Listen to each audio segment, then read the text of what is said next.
Sveiki visi, mano vardas Tomas, MMM Global sistemoje dalyvauju jau ilgą laiką ir esu patenkintas šią sistemą. Tai bus mano dar vienas laimės laiškas ir kitaip sakant video patvirtinimas ir įrodymas, kad sistema viską išmoko ir yra patikima.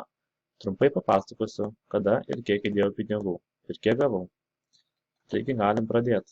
Štai čia matote įvairius pinigų pavedimus, šone orderį yra, kiek buvo gauta, išimta ir taip toliau. Ta prasme, labai čia apie viską nesiplėsiu, kadangi kiekvienas dalyvis, kuris gauna pinigus, privalo padaryti laimės laišką, video ar šiaip trumpą laišką parašyti. Tai štai dėl šios priežasties šis video yra ir daromas. Taigi, kaip matote, sausio 4 dieną aš suteikiau pagalbą, įdėjau sistemą $1080. Štai data sausio 4, suma, išrašas ir čia matome dalyvį, kur ir kam buvo išsiųsti pinigai. Kadangi prieš tai pasižiūrėjau, tai pinigai buvo išsiųsti bitcoinais, nes bitcoinas viskas veikia ir kitam dalyviui, tai yra Kinijos dalyviui į Kiniją.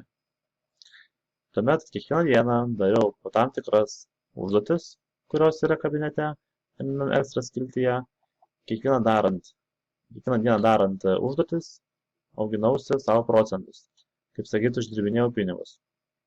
Ir štai nepraėjus ne pusantro mėnesio, praėjo vos vienas mėnuo ir porą dienų, tai yra vasario 8 dieną, aš užsiprašiau, spausdamas DFL mygtuką, savo jau visų pinigų, kiek man užaugo. Tai yra $2670.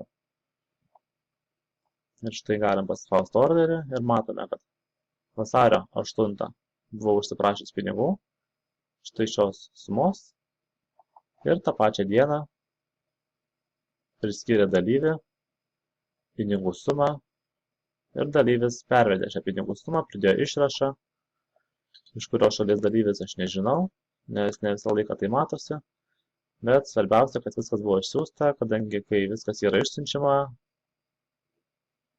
tada užsidega pusė žodžios varnelės ir kai tu viską gauni, kai jau tikrai matai savo bitcoin piniginę, kad viską turi, tada paspaudi patvirtini, kad tu tikrai gavai. Tada tik varnelė užsidega visa žalia. Taigi, aš viską patikrinęs, pamačiau, kad viskas tikrai yra taip, kaip ir turi būti. Paspaudžiau, kad patvirtinau, kad viską gavau, užsidega žalia varnelė ir štai mano visas, kaip sakyt, uždarbis. Taigi, galime apibendrinti trumpai, kad sistemą įdėjau 1080. Po mėnesio laiko užsiprašiau $2670. Tai reiškia, kad 1080 ką buvau įdėjęs atsiėmiau, tai yra atsiėmiau savo pinigus ir dar uždirbau jau gryno pelno 1590. Taigi sistema tikrai veikia, tikrai yra patikima, žinoma, yra grėsmės, yra rizikos ir visa kita, nes kaip matote viršui užrašas ir yra, skelbia, kad tai yra savitarpio pagalbos kasa, kaip sakyt, paramos, toksai kaip projektas ir dalyvauti reikia tik su savo laisvais pinigais. Jokiais būdais nedėti visų turimų pinigų, tai yra, kad kiekvienas dalyvis turi apskaičiuoti, kiek jis gali dėti ir visą kitą. Taigi, man viskas yra gerai, aš viskas apsiskaičiavęs, žinau tas rizikas ir taip toliau, ir žinau, kiek galiu dėti, kiek negaliu dėti. Kiekvienas dalyvis sprendžia asmeniškai, taigi jeigu yra noro, galite prie šios bendruomenės prisijungti ir pabandyti patys pasižiūrėti, kaip visa sistema veikia. Taigi, dėkoju visiems dalyvaujantiems sistemoje ir didelis ačiū šios sistemos išradėjui Sergejui Mavrodžiui. Iki.